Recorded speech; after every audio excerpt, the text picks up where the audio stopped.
አዋቂ ምናምን የሆነው ስለ ፍቅር ሲሉ ክብራቸውን ትተው እግዚአብሔር ሆይ ማረን፣ እግዚአብሔር ሆይ ማረን።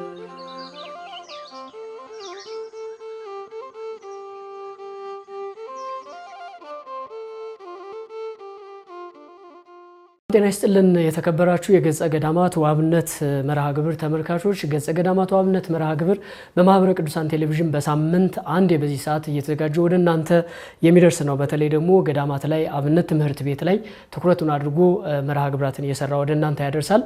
በዛሬው መርሃ ግብራችን ወደ አሜሪካ ማዕከል ተጉዘን አሜሪካ ማዕከል ከሚገኙ ወንድም እህቶቻችን ጋር በገዳማት ዙሪያ በአብነት ትምህርት ቤቶቻችን ጉዳይ ዙሪያ እየተወያየን ቆይታ እናደርጋለን። አብራችሁን ቆይታ እንድታደርጉ በአክብሮት እንጋብዛለን። መርሃ ግብሩን ሙሉ የምስጋናው አዘጋጅቼ አቅርቤያለሁ።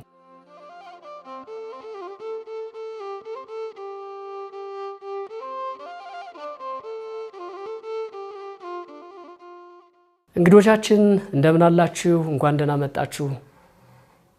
እግዚአብሔር ይመስገን። እንደምን ቆያችሁ እናንተም? ዶክተር አይዳን የተወሰነ አስተዋውቂ፣ ፍትህን ዶክተር አይዳ ደግሞ የተወሰነ ብታስተዋውቂልን በጣም ደስ ይለኛል።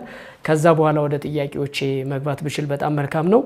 ዶክተር አይዳ ረጅም ጊዜ የገዳማትና እምነት ትምህርት ቤት ላይ የምትታወቅ ከ1991 ዓ.ም ጀምሮ ማህበረ ቅዱሳን በተለይ ደግሞ ገዳማት ክፍል ብሎ ራሱን ችሎ ማቋቋም እስኪጀምርበት ድረስ ያንንም በማቋቋም ረገድ የራሷን ሚና የተጫወተች ነች።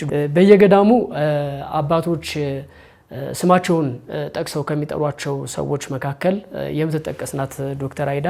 እንግዲህ ባለጸጎችን በማናገር የሕክምና ባለሙያዎችን ወደ ገዳማት በመላክ አባቶች፣ እናቶች የሕክምና አገልግሎት እንዲያገኙ በማድረግ በሻማ በፋኑስ እንግዲህ እልም ያለ ገጠር ውስጥ ገብቶ በመስራትም የምትታወቅ ናት። በበቅሎ በፈረስ ሁሉ እስከ መጓዝ ከመሃል ከተማ ወጥተው እንደዚህ አይነት አገልግሎት እንደነበራቸው እኔም እንግዲህ ታላላቆችን ጠይቄ በትንሹ ለማወቅ ችያለሁ። በጣም ደስ ይለኛል ዛሬ ከእናንተ ጋር ቆይታ ሳደርግ። እንደው ዶክተር አይዳ ፍትህንም ትንሽ ብታስተዋውቂን ራስሽ ደስ ይለኛል። እግዚአብሔር ይስጥልን። ያን ያህል ማስተዋወቅ ላያስፈልገን ይችላል። በእርግጥ እግዚአብሔር በሰጠን ጸጋ በማህበራችን ብዙ አገልግሎት ስንፈጽም ቆይተናል። ፍርዳወቅ በጣም ወጣት እንደኔ ትልቅ ሰው ያልሆነ ማለት ነው። በጣም ወጣት አገልጋያችን ነው። ዲሲ ንዑስ ማዕከላችን ላይ በትጋት የሚያገለግል አገልጋያችን ነው። በገዳማት ክፍሉ በዲሲ ሲያገለግል ብዙ ጊዜ የቆየ ነው። አሁን ደግሞ በሚዲያ ታዩታላችሁ። በሙያው ጋዜጠኛ ነው። በጋዜጠኝነት ሰፊ አገልግሎት እየሰጠ ነው። ምናልባትም ስቱዲዮችን ላይ ጥሩ ጥሩ ስራዎች እየሰራ የቆየ አገልጋያችን ነው። መልካም። እንግዲህ ዛሬ ስለ ገዳማት ስለ አብነት ትምህርት ቤቶቻችን በተለይ አሁን እናንተ በሰራችሁት ስራ በጣም ብዙ ሰው ስለ ገዳማት የሚጨነቅ ስለ አብነት ትምህርት ቤቶቹ የሚጨነቅ ግንዛቤው ያለው የሆነ የመጣበት እድል ሰፊ የሆነ የመጣበት ሁኔታ አለና ዛሬ እኛም ቆይታ የምናደርገው እዚህ ላይ ነው። ወደ ኋላ ተመልሰን ማየት ብንችል ዶክተር የድሮ ጉዞ ምን ይመስል ነበረ? ገዳማት ላይ አብነት ትምህርት ቤቱ ላይ የነበረው ግንዛቤ ምን ይመስል ነበር? እንግዲህ ሁልጊዜም ማህበሩ እግዚአብሔር ነው የሚያነሳሳው ሀሳቡን የሚያስመጣው። ማህበሩ ዋናው ዓላማው የግቢ ጉባኤ ልጆችን ማስተማር እና ስብከተ ወንጌልን ማስፋፋት ሆኖ እየሰራን ስንቆይ በየገዳማቱና በየአድባራቱ የሚታዩትን ክፍተቶች ስናያቸው እረፍት የሚሰጥ አልሆነ ማለት ነው። ምናልባትም አንድ ሁለት ጊዜ ትዝ ይለናል። ገዳማት እንደዚህ ተቸገሩ ተብሎ እኛ ጋር ሲመጡ ክፍሉ ስላልነበረ ከኪሳችን እየተሰበሰበ በቃ እንደዚህ ተቸግረዋል በሉ እስቲ ላኩ እየተባለ ነበር የምንሰራው እና 2፣ 3፣ 4 ጥያቄ እየጨመረ ሲመጣ በዚህ ሁኔታ መዝለቅ አንችልም። አንድ ሁለተኛ ያለውን ክፍተት በደንብ አብነት ትምህርት ቤቱ የደከመ በጣም እየተራቡ በተለይ በነበረበት ጊዜ የምንሰራው ስራ ዘለቄታ እንደማይኖረው እና ልክ ቧንቧው ከላይ ካልቀጠለ በስተቀር ከስር ብቻ ብንሰራ ምንም ውጤት እንደሌለው በደንብ እየታየን ሆነ ማለት ነው። እና ቅድም እንዳልኩት ግን የኛ ተነሳሽነት ነው ለማለት አልፈልግም። እግዚአብሔር ራሱን ያመላከተን። ከዛ በኋላ እንግዲህ ገዳማ ክፍሉ ይቋቋም ተብሎ ሲታሰብ ሁልጊዜ የማነሳው ነው። በቃ ምን ይሁን ሲባል አካውንት ለራሱ ይሁን ኖሮ ከማህበሩ ጋር ምንም አይነት ግንኙነት ሳይኖረው ለብቻው ስራውን እንዲሰራ ይደረግ። ከዛ ያንን ስራ ለመስራት ግን በጥቂቱ መስጠት ጀምረን ነበረ። ላይክ እጣን፣ ጧፍ፣ ዘቢብ ብቻ ነበር የምናደርገው። ግን ያ ምንም እንደማይጠቅም እና ምንም ዘለቄታ የሆነውን ስራ ካልሰራን ዋጋ እንደሌለው ስላየን በፕሮጀክት ይጠና ተብሎ እና በዘለቄታ ገዳማትና አድባራት ራሳቸው እንዲችሉ እንዲያደርጉ በሚል ስራው ሲጀመር አሁን እንግዲህ በባንክ አካውንታችን ውስጥ አሁን በሚሊዮን እናውራ እንጂ አካውንታችን ውስጥ አንድ እህታችን 3000 ብር የኢትዮጵያ ብር ሰጥታን እሷ ነበረች አካውንታችን ውስጥ ማለት ነው። እና ፕሮጀክቶቹ ሰሜን፣ ምስራቅ፣ ምዕራብ፣ ደቡብ እና ማዕከላዊ ብለን 5 ገዳማት ተመርጠው በዛን ጊዜ በትክክል ያካለለ ሁሉንም የነካ ጥናት እንዲጠና ሲደረግ በጣም ብዙ ብር የሚያወጡ የ500,000 ብር ፕሮጀክቶች፣ የ600,000 ብር ፕሮጀክቶች ተጠንተው ሲመጡ ብዙ ሰዎች እነዚህ ሰዎች እውነት ሊሰሩት ነው ወይ ምን ይቀልዳሉ ያሉ የነበሩ ሆኖም እንግዲህ አሁን ያ ሁሉ አልፎ ያን ደግሞ ለማስረጽ ገዳማትን ራሳቸውን እንዲችሉ ማድረግ የሚለውን ሀሳብ ራሱ ማስረጽ በጣም ከባድ ነበር ለምዕመኑ እዛው ለገዳማውያኑ ማለት ነው። እና ብዙ ጊዜ ፈጅቷል ለተወሰነ ጊዜ። አሁን ግን ያው እንደምታዩት አንድ ሰው ገዳም ልርዳ ሲል እጣን፣ ጧፍ፣ ዘቢብ ወይም አብነት ትምህርት እጣን፣ ጧፍ፣ ዘቢብ ልስጥ አይልም። አሁን ፕሮጀክት አምጡ ስጡን፣ የትኛውን ፕሮጀክት እናጥና እንርዳ ነው የሚለው። ስለዚህ ያንን ለማስረጽ እኔ እንጃ ምናልባት 5 እስከ 7 ዓመት የፈጀብን ይመስለኛል። ፕሮጀክት ምን ማለት ነው የሚለውን ለማስረዳት ራሱ ማለት ነው። እና በባለሙያዎች ነው ፕሮጀክት ማጥናት በሚችሉ ባለሙያዎች ነው ጥናቱ የሚጠናው የነበረው። ስለዚህ ጥሩ እንቅስቃሴ ሄደልን ማለት ነው። እኛም አብረን ነው የተማርነው። እኔ አሁን ታሪኩን ለማውራት ራሱ የሚያቀተኝ ለዛ ነው። አብረን እየተማርን እየሰራን ስለነበር የምናየው ሌላ ስላልነበረ የምናየው በቃ እየተማርን እየሰራን ስለነበረ አሁን ሆኖ ስናየው እኛም አብረን ነው እንዴት እዚህ ደረሰ ብለን እግዚአብሔርን እናመሰግነው። እንደዚህ ስታወሪው የሆነ ቀለል ያለ መሰለ አይደለ? በጣም ብዙ ፈተናዎች፣ ውጣ ውረዶች ምናምን ስለነበሩ እንደው መነሳት ቢችሉም ጥሩ ነው። የቀደመውንም አገልግሎት የምናውቀውን የምንሰማውንም አሁን መዛው ላይ ስላለን ወደኋላ መምጣት ስለምንችል ሀሳብ መጨመር የምትችል ከሆነ ፍርዳወቅ። እንግዲህ በጣም አመሰግናለሁ። እንግዲህ በዶክተር አይዳ ልክ ልናወራ እንችላለን እኛ ምክንያቱም በቅርብ የመጣን ተረካቢዎች ነን። እነሱን እያየን በአገልግሎቱ የተሳብን እና እነሱ ደግሞ ጀማሪዎች ናቸው። ስለዚህ በተለየ ሁኔታ የገዳማትን እንቅስቃሴ የአብነት ትምህርት ቤትን ድጋፍ እንደዚህ ስናይ ዶክተር አይዳ እንዳለችው የቀደመውን መመልከት ጥሩ ነው እና በፊት እኔ እንግዲህ ገና የዩኒቨርሲቲ ተማሪ እያለሁ በግቢ ጉባኤ እየተሳተፍኩ የማህበራዊ አገልግሎቶች በምመለከትበት ጊዜ በቴሌቪዥን እንደነ ዶክተር አይዳ አይነት ሌሎችም የእሷ ባልደረቦች ሲኒየሮቹ ወገባቸውን ሸብ አድርገው አስረው በመቋሚያ ይዘው ገደሉን እየቧጠጡ ቆላውን እየወረዱ እየወጡ ገዳማትን ሲሳለሙ ከዛ ደግሞ ችግራችሁ ምንድን ነው እያሉ እነሱ ሲጠይቁ ከመነኮሳቱ ጋራ ቆይታ ሲያደርጉ ያንን ጉዟቸውን ውጣ ወረዷቸውን በቴሌቪዥን ሲያሳዩ መለከት ነበር እና ያ ለብዙዎቻችን ጥሩ መነሳሳት ፈጥሯል። እውነት ለመናገር እኔም ከዛ ነው የገዳማቱን የአብነት ትምህርት ቤት መርዳት እንዳለበት ገዳማትን መርዳት እንዳለባቸው ቅዱሳት ቦታዎችን ቅዱሳት መካናትን ሄዶ ከመሳለምና በረከት ከማግኘት ባለፈ ምን ችግር አለባችሁ፣ እንዴት ነው ራሳችሁን መቻል ያለባችሁ የሚለውን ነገር ማናገር ደግሞ ችግራቸውን ተረድቶ መርዳት የሚለውን ሀሳብ እነሱ ነው የተረዳነው እና ከዛ በኋላ ደግሞ እንግዲህ ከእነሱ ተቀብለን እኛ ደግሞ ያው እኔ አሁንም በአገልግሎት ላይ ነው ያለሁት በቅርብ ከዶክተር አይዳ አንጻር የቅርብ ጊዜ አገልጋይ ስለሆንኩኝ ከዛ የእነሱን ፈለግ ተከትለን ነው አሁን ደግሞ ሰፋ አድርገን ነገሩ መርዳቱንም መጎብኘቱንም ማየቱንም የቀጠል ነው እነሱ ተረክበን ነው። ስለዚህ የእነሱ አገልግሎት ለእኛ እንደ መነሻ ሆኖን እንደነበር አስታውሳለሁ። መልካም። የእነሱን ውጣ ውረድ ስንሰማ መቼም በጣም ደስ ይለናል አይደለ? እንዴት ሆኖ ነው ያን ጊዜ ያለፉት ምናምን እንላለን። አሁን አንዳንድ ፕሮጀክት የሚተገበሩባቸው ቦታዎች ላይ ስንሄድ ስናይ አሁን ላይ ያለውንና እነሱ የወጡ የወረዱበትን ጊዜ ማሰብ ሲቻል በጣም ከባድ ነው። እጅግ በጣም ነው የምናመሰግነው ለዚህ መድረስ ስለቻለን ማለት ነው። ገዳማቱም አብነት ትምህርት ቤቶችም በየቦታው ያሉ ጉባኤ ቤቶች አሁን በዩኒቨርሲቲ ደረጃ መወዳደር የሚችሉበት ሁኔታ እየተፈጠረ በጣም ደስተኞች ናቸው፣ ደስተኞች ነንና ወደ እናንተ ልምጣ። እንግዲህ ይሄ ጉዞ እዚህ ተጀምሮ አሜሪካ ተሻግሮ ላለፉት 25 ዓመታት እንግዲህ ስራው እየተሰራ ነው የሚገኘውና አሜሪካ ማዕከልን እናንሳ። ምን ያክል ንዑስ ማዕከላት አሉ? አጠቃላይ የአሜሪካ ማዕከል ከጅምሩ አሁን እስካለበት ደረጃ ያለው ነገር ምንድነው የሚመስለው? ጠቅለል አድርገን እዚህ ላይ እናንሳ ዶክተር።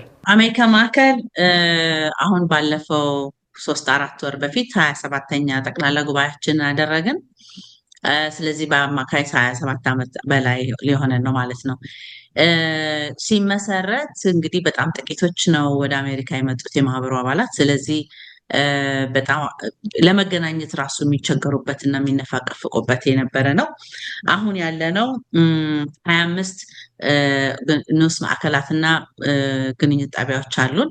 ግን አሁን ደግሞ በቅርብ በ2 ዓመት ወዲህ አሜሪካንን ለ3 ከፍለን በማስተባበሪያ ማዕከል እየመራን እንገኛለን። ምዕራብ፣ ምስራቅና ማዕከላዊ ብለን ማስተባበሪያ ማዕከላት አሉን ማለት ነው። 13 ንዑስ ማዕከላትና 12 ግንኙነት ጣቢያዎች አሉን። እዚህ በአጠቃላይ 25 ስቴቶች አለን ማለት ነው። እንግዲህ ግማሹ በአሜሪካ ካለው 50% ማለት ነው። እንቅስቃሴው እንግዲህ ልክ ዋናው ማዕከልን የተከተለ እንቅስቃሴ ነው የምናደርገው። በዋናው ማዕከል በተሰጠን ጋይዳንስ ነው የምንከተለው። ግን ደግሞ የሀገሩን ኮንቴክስት ለማየት እንሞክራለን። ምዕመኑን ጋር አብሮ ለመስራት በየአጥቢያ ቤተክርስቲያኑ አብሮ ለመስራት የሀገሩን መንግስት ሕግም ጠብቆ ለመምራት ሁሉም ጥረቱን ያደርጋል ማለት ነው።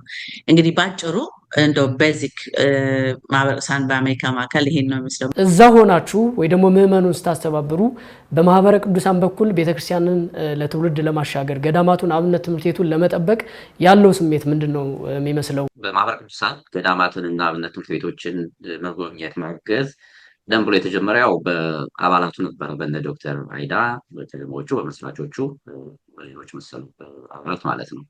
ከዛ በኋላ ግን ቀስ በቀስ የገዳማቱን የመርዳት አብነት ትምህርት ቤቱን የማጠናከርና የመርዳቱ እንቅስቃሴ ከአባላቱም አልፎ ወደ ደጋፊዎች እና ወደ ምዕመናን ወርዷል። ከዛም አለፍ ብሎ ደግሞ በሀገር ውስጥ የነበረው እንቅስቃሴ ደግሞ ተሻግሮ ወደ ባህር ማዶ መጥቷል ማለት ነው። እናም በዚህ በአሜሪካ የምንኖር የማህበሩ አባላት ይህንን ፕሮጀክት ተቀብለን ወደ የምዕመናኑ ወደ የአብያተ ክርስቲያናቱ ወደ የማህበራቱ ወደ ጽዋ ማህበራቱ ነገሩን በማስተዋወቅ ፕሮጀክቱን በማስተዋወቅ ምዕመናንም እንዲያግዙ ከቦታው በረከት ማግኘት ብቻ ሳይሆን ቦታውንም እንዲያግዙ ምዕመናን አብነት ትምህርት ቤቶችን እንዲገነቡ ተማሪዎች የአብነት ተማሪዎች እንደ ድሮ በእንተስማ ለማርያም ብለው ለምነው መማር አዳጋች ስለሆነ አሁን ከዛ በተሻለ በተወሰነ መልኩ ቀለብ፣ ልብስ፣ የመማሪያ ቁሳቁስ ድጋፍ እየተደረገላቸው ትምህርታቸው ላይ ብቻ ፎከስ እንዲያደርጉ አብነት ትምህርት ቤቱ ጎን ለጎን አንዳንዶቹ የአስኳላ ትምህርቱን የመማር እድልም ስለማያገኙ አሁን ግን በአንድ የአብነት ትምህርት ቤት ተወስነው በተለይም ደግሞ አዳሪ በምንላቸው የአብነት ትምህርት ቤቶች ውስጥ በዛ ተወስነው የሚማሩ ደቀ መዛሙርት ከአብነት ትምህርት ቤቱ ጎን ለጎን ከአብነት ትምህርቱ ጎን ለጎን መንፈሳዊ ማነው ዓለማዊ ትምህርቱንም የአስኳላ ትምህርቱንም እንዲቀጥሉ በሁለቱ ቤተሳለ ሳይሆን እንዲወጡ የማድረጉን እንቅስቃሴ እንደ ፕሮጀክት በማህበሩ በኩል ተነድፎ ያን ደግሞ እኛ ተቀብለን ለምዕመናኑ በማስተዋወቅና እንዲያግዙ በማድረግ ባለፉት ዓመታት በርካታ ስራዎችን ሰፊ ስራዎችን ሰርተናል። ወደኋላ እንመለስበታለን በዝርዝር። ለአሁኑ ግን በዚህ በአሜሪካ የሚኖሩ ምዕመናን ቀደም ብሎ በተወሰኑ አባላት ብቻ ሁኔታው ነገሩ በሚያሳስባቸው አባላት ብቻ ተጀምሮ የነበረውን ገዳማቱንና የአብነት ትምህርት ቤቱን የመርዳቱ እንቅስቃሴ አሁን ከአባላቱ ቁጥር አልፎ ደጋፊ ወደ ምዕመናን ወርዶ ምዕመናን በሰፊው የተሳተፉበት ይገኛል። መልካም፣ በጣም አመሰግናለሁ። እንግዲህ ቅድም ፍርዳወቅ እንደጠቀስከው ጊዜያዊ እርዳታው አለ፣ አስቸኳይ ድጋፉ አለ፣ ፕሮጀክቶች አሉ። ከዛ ውጭ ደግሞ ወርሃዊ የተማሪዎችና የደቀ መዛሙርትና የመምህራኑ ወርሃዊ ድጎማ አለ። እነዚህን ጨምሮ ሌሎችም ቤተክርስቲያን በምትጠይቀው ድጋፍ ሁሉ ነው የሚሳተፈው ማዕከሉና እጅግ በጣም ብዙ በባለፈው ዶክተርም የመስከረም ልዩ የዜና ገዳማት መርሃ ግብራችን ላይ የቤተሰብ ጉዳይ አለ፣ የሀገር ጉዳይ አለ። በጣም ምዕመናን ብዙ ነገር ኖሯቸው ነው እነዚህ አካባቢዎች ላይ ድጋፋቸውን ያለማቋረጥ የሚያደርጉትና እጅግ በጣም ሰፊ ስራ ነው እየተሰራ ያለው። በጣም ትልልቅ ፕሮጀክቶች ምናልባትም ከአሜሪካ ማዕከል የመነጩ ይመስለኛል አብዛኞቹ። እዛ አካባቢ በተለይ ደግሞ በፕሮጀክት ማመን፣ በፕሮፖዛል ማመን፣ በሰለጠነ መንገድ ስራዎች እንዲሰሩ ማድረግ ላይ አሜሪካ ማዕከል ከፍተኛውን አስተዋጽኦ ማድረጉን ሁላችንም እንረዳለን። እና እንዳው ግን የት ምን ፕሮጀክት ማዕከሉ ተግብሯል ወይ ደግሞ የቱ ጋር እየሰራ ነው ሚሊዮን አንስተን አንድ ባንድ ማየት ብንችል። ምዕመኑ በደንብ ገብቶታል። አሁን እኛ ከዚህ የበለጠ በርትተን ብንሰራ ከዚህ የበለጠ መስራት የሚቻል እንደሆነ ያስታውቃል። ምክንያቱም ምዕመኑ ፈቃደኝነቱን የችግሩን ስፋት የችግሩን አይተው እንደገና ለመፍትሄ ደግሞ ራሳቸውን ለማዘጋጀት በቃ አዘጋጅተዋል ማለት ይችላል። ያ ማለት ግን ቀላል ነው፣ ገንዘቡ በቀላሉ ይመጣል፣ በቀላሉ ይሰጣሉ ማለት አይደለም። ሊመስል ይችላል፣ አሁን አዲስ ለሚመጣ ሰው ሊመስል ይችላል፣ ግን አይደለም። አሜሪካን ሀገር ኑሮ ከባድ ነው። የሚሰጡንን ገንዘብ ያህል መልሶ ነው የሚወስዱት። መንግስትም ታክሱ ምኑም መልሶ ነው የሚሄደው። እንደገና ኢትዮጵያም ያሉት ቤተሰቦች መርዳት አለ። ሌላም በጣም ብዙ ወጪው እዚሁ ደግሞ አገር ውስጥ ደግሞ እንደምታዩት በየአጥቢያ ቤተክርስቲያኑ አብያተ ክርስቲያናት እየተገነቡ ነው። አብያተ ክርስቲያናት እየተገዙ ነው። ጥሩ ነገር አብያተ ክርስቲያናት በአሜሪካን ሀገር በኢትዮጵያ ቤተክርስቲያን መገንባቱ መገዛቱ፣ ምክንያቱም አሴት ነው፣ ለትውልዱ የሚተርፈን ሀብታችን ነው፣ የሚቀበለን ያስፈልጋል ኦርቶዶክሳውያን እዚህ አሜሪካን ውስጥ እና ያ ስራ ደግሞ አሁን በላስት 5 years መጥቷል። ስለዚህ ያ ደግሞ ጫና የሚመጣው እዛው ተመሳሳዩ ሰው ላይ ነው። ግን እኔ ምዕመኑ ጠንካራ ሆኖ ማለት ነው ለሃይማኖቱ ቀና የሆኑ ጠንካራ ሆኖ ይሄን ማድረግ አለብኝ ብሎ በቃ ውስጡ ገብቷል። ስለዚህ አሁን እኛ ተጨማሪ ሰዎች ማምጣት ላይ ነው እንጂ ኦልሬዲ የሚሰጡትን የመጨቅጨቁ እኔ ቀንሷል ብዬ ነው ማስበው፣ በድፍረት መናገር ፈልገው ማለት ነው። ስለዚህ አሁን እንደው እንደ መልእክትም እኔም ለራሴ ያያዝኩት ሲስተማቲክ መሆን አለብን እንጂ አብራፕትሊ ብድግ ብለን ይሄን እርዱ ሳይሆን በቃ በየአመቱ የምንሰራው መደበኛ ስራችን ምን እንደሆነ ምዕመኑ ግልጽ ሆኖ ከተረዳ እና ሲስተም ውስጥ ከገባ ስራው እንደሚሰራ ነው ያየ ነው ማለት ነው። እና አሁን የገዳማት ክፍሉ ብዙ ጫና አለበት፣ ግን ጫናው ሲስተም ውስጥ ስላለ በመደበኛ ተይዟል ማለት ነው። እና ያ በደንብ ረድቶናል። ዝርዝሩ የአንድ ሁለት ገዳማት እንደዚህ የረዳናቸውን ለመግለጽ ፍርድ አወቅም ማቅረብ ይችላል። እኔም የተወሰነ መጨመር ይችላል። ግን ፍርድ አወቅ እዛው ቀጥታ ከገዳማት ክፍል ውስጥ ስለሆነ የሚሰራው በበለጠ ከሱ ኢንፎርሜሽኑን ቢሰጥ ጥሩ ነው። መልካም። እንግዲህ በተለይ ደግሞ እንደዚህ አይነት ምዕመንን በተለይ ማዕከሉ ደከምም ካለ ዝምም ካላችሁ እስከ መጠየቅ የደረሰ ምዕመን መፍጠር መቻል አንድ ትልቅ እድል ነው እና ምናልባት እንዴት ሊሆን ቻለ የሚለውን ነገር መልሼ ወደኋላ በጠይቅሽ ደስ ይለኛል። ስለዚህ ፍርድ አወቅ አሜሪካ ማዕከል ከ66 አካባቢ ትልልቅ የሚታወቁ ጉባኤ ቤቶችን ደቀ መዛሙርት መምህራንን ያግዛልና ቀላል የሚባል አይደለም።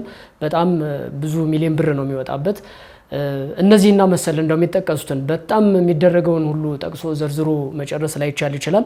እንደ ዋና ዋናዎቹን እንዲያረገ እንደዛ አደረገ ለማለት ሳይሆን አስተማሪ ነገርም ስላለው ማንሳት ብትችል መቀጠል እንችላለን። ፍርድ አወቅ። በጣም ጥሩ። እንግዲህ የአሜሪካ ማዕከል በዋናነት 5 ጉዳዮች ነው የገዳማትና አብነት ትምህርት ቤቶችን ጉዳይ የያዘው ወይም ደግሞ ድጋፍ እያደረገ ያለው።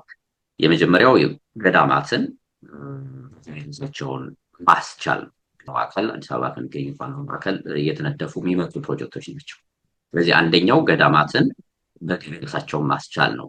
ባትኖች ፕሮጀክት ይተከልላቸዋል። የከብት እርባታ ውስጥ የተሰማሩ ገዳማት ይኖራሉ። የንብ እርባታ፣ ሌሎች በተለያዩ ዘርፎች የተሰማሩ ገዳማት አሉ። እነሱን የገቢ ምንጭ እንዲኖራቸው ድጋፍ ማድረግ ስላለባቸው ፕሮጀክቱን ማስነሳት ስለሚያስፈልግ በዛ መልኩ በቋሚ ፕሮጀክት ብለን ገዳማትን በገቢ ራሳቸውን እንዲችሉ የሚያደርግ ፕሮጀክት እሱ ላይ የሚሰሩ ወይ እሱ ላይ ኮንትሪቢዩት የሚያደርጉ አሉ። ሁለተኛ የአብነት ትምህርት ቤቶችን መስራት ነው፣ መገንባት ነው። በተለይ ላለፉት 3-4 ዓመታት ማለት ይችላለሁ አንተም እንደጠቀስከው ይህን ያህል ቁጥር ያላቸው የአብነት ትምህርት ቤቶችን መገንባት የተቻለው በዋናነት በአሜሪካ ማዕከል በሚገኝ ድጋፍ ነው። በዋናነት አሁን እኔ ሳስተባብረው የነበረው የዲሲ ኒውስ ማዕከልን በወስድ ባለፉት 2-3 ዓመታት ያሉትን ነው የምናገረው።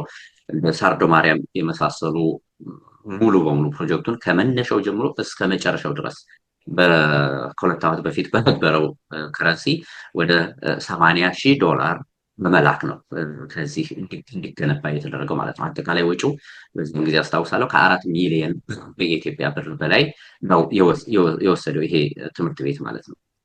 ለምስራቅ ሐረርጌ ላይ፣ ሶማሌ ሀገረ ስብከት ላይ ጅግጅጋ የቅድስት አርሴማ ገዳም ላይ በቅርብ ተጠናቆ ለሀገረ ስብከቱ ርክክብ የተደረገው ገዳም ነው። ይህ በቴሌቪዥን ተላልፏል፣ ሰው ሊያስታውሰው ይችላል። ይሄ አብነት ትምህርት ቤት።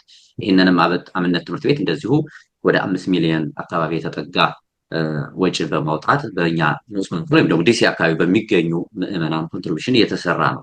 ሌሎቹ በተለይ ባለፈው ዓመት በ2017 አብዛኞቹ በአሜሪካ ማዕከል የሚገኙ ንዑሳን ማዕከላት የተሳተፉበት የበደሌን ፕሮጀክት ማየት እንችላለን። በኢትዮጵያ ብር ስንወስደው ወደ 14 ሚሊዮን ወጪ የወጣበት የበደሌ ፕሮጀክት ነው። እንደዚሁ የአብነት ትምህርት ቤት እና ሌሎች ማስፋፊያዎችም ያሉበት ፕሮጀክት ነው።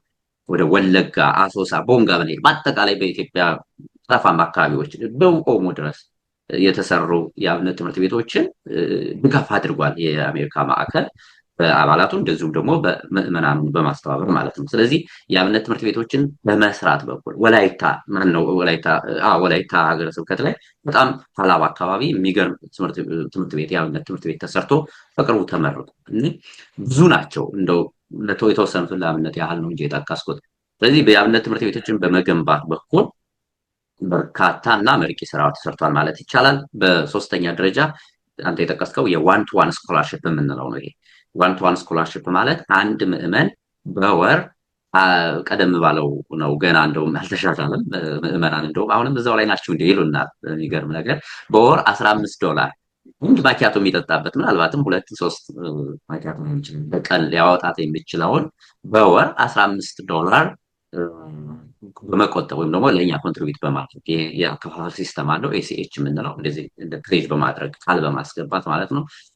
አብዛኞቹ ደግሞ በቀጥታ ከባንካቸው ጋር ኮኔክት በማድረግ በየወሩ እንደከፈሉ እንኳን ምዕመናን ሳያውቁት $15 ለአንድ ተማሪ፣ ለመምህር ሲሆን ደግሞ $20 ለአንድ መምህር በማድረግ ዋን ቱ ዋን ብለን አንድ ምዕመን ለአንድ ተማሪ፣ አንድ ምዕመን ለአንድ መምህር፣ ለአንድ የአብነት አስተማሪ አድርገን በማያያዝ እስከ ቅርብ ድረስ ባለኝ መረጃ ከ1500 በላይ የሆኑ የአብነት ተማሪዎችን እና ብዙዎቹ የሚቆጠሩ የመምህራንን ሰፖርት በማድረግ የገንዘብ፣ የአልባሳት፣ የቁሳቁስ፣ የትምህርት ቁሳቁሶችን በማቅረብ እየረዳን እንገኛለን፣ አስተዋጽኦ እያደረግን እንገኛለን ማለት ነው። ይሄ በጣም በነገራችን ላይ በደንብ ብሎ የተሰራበት ሲስተም ቢውልድ ተደርጎ አሁን ዝም ብሎ የሚቀጥል ነው።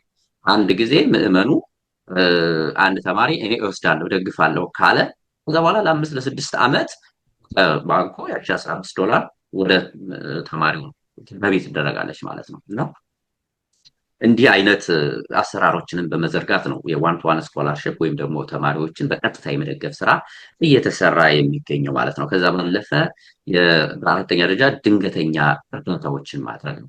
ድንገተኛ እርዳታ ለምሳሌ ባለፈው እናስታውሳለን የኮቪድ ጊዜ ኮቪድ አብዛኛው ነገር ሲቆም እና ብዙዎቹ ችግር ሲገጥማቸው የአብነት ተማሪዎች ሰውሳቸው ማንም አልነበረም። በመንግስትም ደረጃ በቤተክርስቲያንም ደረጃ ቢሆን የአብነት ተማሪዎችን በማስታወስ ቀድሞ ድጋፍ በማድረግ በማህበረሰብ ውስጥ ያለው የዚህ የገዳማት ክፍል እንቅስቃሴ አድርጓል። ከቤተክርስቲያናት ቀጥታ ለምሳሌ እንኳን ታንጀብል እንዲሆን ለማለት ነው። ለምሳሌ ብጠቅስ እኔ ባለሁበት ስቴት በዲሲ ከርዕሰ አድባራት ደብረ ሰላም ቅድስት ማርያም የፍቅር ህብረት ሰንበት ትምህርት ቤት ይባላል። ለረጅም ጊዜ ፕሮጀክት እየወሰደ የሚሰራለት ሰንበት ትምህርት ቤት ነው። ያን ሰንበት ትምህርት ቤት በማስተባበር በዚያ ጊዜ ቀጥታ $10,000 ቀጥታ ለአብነት ተማሪዎች ድጋፍ ቀለብ እንዲሰጣቸው ነው ያደረገው። እንደዚሁ ከሌሎች አብያተ ክርስቲያናትም ደብረ ምሕረት ቅዱስ ሚካኤል፣ ሐመረ ብርሃን ቅዱስ ዮሐንስ፣ ውልደ ብርሃን ሰንበት ትምህርት ቤት እነዚህ ሰንበት ትምህርት ቤቶች በየዓመቱ አባላት ከሚያዋጡትና መኪና በማጠብ እንዲሁም ደግሞ ሳምቡሳ፣ ብስኩት በመሸጥ አጠራቅመው በዓመት $10,000-15,000 በመላክ ገዳማቱን አብነት ትምህርት ቤቶቹን ደግፈዋል ማለት ነው በኮቪድ። ከዛም በኋላ ባለው በዚህ በጦርነቱ በተለይ በሰሜን አካባቢ ባለው ጦርነት የተጎዱ አብነት ትምህርት ቤቶችና ገዳማትን ድንገተኛ የሆነ ጉዳት የደረሰባቸውን በመርዳት በዚህ መልኩ አስተዋጽኦ አድርጓል። የጨጎዴ ሐናን ሁላችንም እናስታውሰዋለን። የእሳት ቃጠሎ የደረሰበትን ጨጎዴ ሐናን መልሶ በመገንባት የአሜሪካ ማዕከል የአማት ክፍል የወሰደው አስተዋጽኦ በጣም ከፍ ያለ ነበር። እንዲሁም ባህር ዳር ሰላም አርጌው ማርያምን ላይም እንደዚሁ የተፈጠረውን የእሳት ቃጠሎ ተከትሎ እንደዚሁ ድጋፍ አድርጓል ማለት ነው።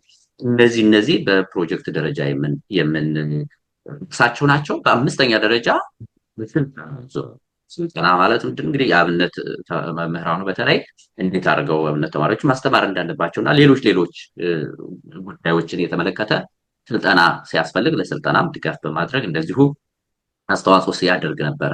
ሌላው በትልቁ ሊጠቀስ የሚችለው ደግሞ የቋሚ የሆነ የገቢ ማስገኛ ፕሮጀክቶች ላይ በመሳተፍ ለምሳሌ የቅዱስ ያሬድን ፕሮጀክት መውሰድ እንችላለን። ጎንደር ላይ ይህ ፕሮጀክት ሲመጣ ወደ 25 ሚሊዮን የሚፈጅ ፕሮጀክት ነው። ከዛ ውስጥ ወደ 23 ሚሊዮን የሚሆነው ከማዕከል ኮንትሪቢዩት ያደረገው እና እንዲህ አይነት ፕሮጀክቶች ላይ ቀጥተኛ ተሳትፎ በማድረግ የማዕከሉ አስፈጻሚ በማስተባበር አባላቱ ደግሞ ቀድሞ በመሳተፍ ሌሎችን ሪክሬት በማድረግ ወይም ደግሞ እንዲረዱ እንዲደግፉ በማድረግ እና ምዕመኑን ደግሞ ባገኘነው አጋጣሚ በምን መልክ ነው ምዕመኑ እንዲረዳ የምናደርገው የምናገኘው ዶክተር አይዳ አለች የሄደችበትን አልጠቅስም፣ ግን አብዛኛው ሐዋርያዊ ሕይወት በምናደርግ ጊዜ እንደዚህ የጽዋ ማህበራት በሚኖሩ ጊዜ፣ ጉባኤዎች በሚኖሩ ጊዜ፣ ኤግዚቢሽኖች በሚኖሩ ጊዜ እኛ የአብነት ትምህርት ቤቱንና የገዳማቱን ጉዳይ ነው ይዘን ከፊታቸው የምንሄደው።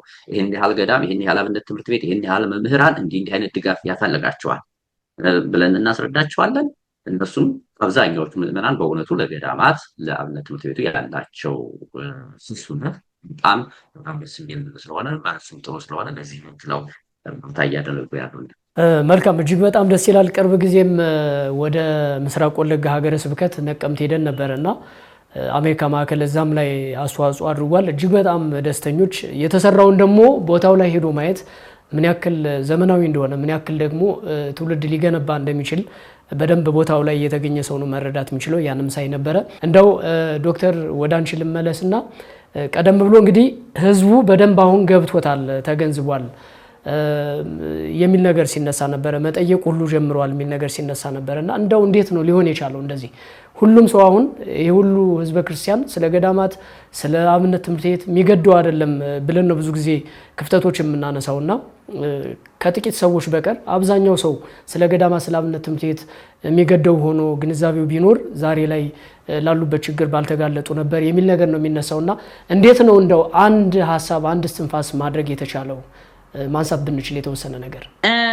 እንግዲህ ልክ አሁን አንተ ስታብራራው እንደውም ኧረ ይሄ ነገር ብዬለው፣ ምክንያቱም ሁሉም ሰው እንዳልሆነ በደንብ እዚህ ላይ ይያዝልኝ። ሁሉም ከተሞችም ደግሞ እንዳልሆኑ ይያዝልኝ። አንዳንድ ከተሞች አሁንም ገዳማትና አድባራትን ፕሮጀክት ለማስፈጸም የምንቸገርባቸው ስቴቶች እንዳሉ ይታወቃል። ግን ከተሰራው ላይ ተምረን ለሌላው እንድንተርፍ በማለት ነው እንጂ ቻሌንጅ የለም ማለት አይደለም። ዋናው እኔ መፍትሄ ሆኖ ማለት ለዚህ ሁሉ ትልቅ አስተዋጽኦ አድርጓል ብዬ የማስበው ለግንዛቤ ማስጨበጫ በደንብ ጊዜ ሰጥተን በደንብ ኢንቨስት አድርገን ተንቀሳቅሰናል ብዬ አምናለሁ። እንግዲህ የእግዚአብሔር እርዳታ ተጨምሮበት ማለት ነው። ወደኋላ ሄጄ ሳነሳ የተሰሩ ስራዎችን ብገልጽ ለምሳሌ ከኢትዮጵያ አንድ ወንድም ወይም እንዲህ በትምህርት በማስተማር የታወቀ ታላቅ ወንድም ሲመጣ በየስቴቱ ለምሳሌ 4 ወይ 8 ስቴቶች መርሃ ግብር እናዘጋጅና እዛ መርሃ ግብር ላይ ምዕመኑ ይጠራል፣ ስብከተ ወንጌሉ ይሰጣል። ግን ስለ ገዳማቱና አድባራቱ ያለባቸውን ችግሮች እና ያን ችግር ለመፍታት ዲዛይን የተደረጉት ፕሮጀክቶች እነማን እንደሆኑ እናስተዋውቃለን እና እንደ ስራ ማለት መደበኛ ተደርጎ ተይዞ በእነዚህ ጉባኤያት ይሄ መረጃ እንዲሰጥ እናደርጋለን ማለት ነው። መጀመሪያ ስንጀመር አካባቢ በተለይ ይሄ ነበር የሚደረገውና ሁልጊዜ ሰባኪያነ ወንጌል ትልልቅ ጉባኤያት ካደረግን ይሄ በቃ ከምንሰራቸው ስራዎች አንዱ አበይት ስራችን እሱን እናስቀምጣለን። ሁለተኛ ቅድም ፍርድ አወቅም እንደተናገረው ሀዊረ ህይወት ስናዘጋጅ በተለይ እኔ እውነት ለመናገር ሀዊረ ህይወት ትልቅ አስተዋጽኦ የሰጠን ነው። በየገዳማቱ በየበረሃ ውስጥ ስለተሰደዱት ፍቅርህን በመምረት የዓለም ውዳቂ ምናምንት የሆነው ስለ ፍቅር ሲሉ ክብራቸውን ትተው እግዚአብሔር ወይ ማረን፣ እግዚአብሔር ወይ ማረን።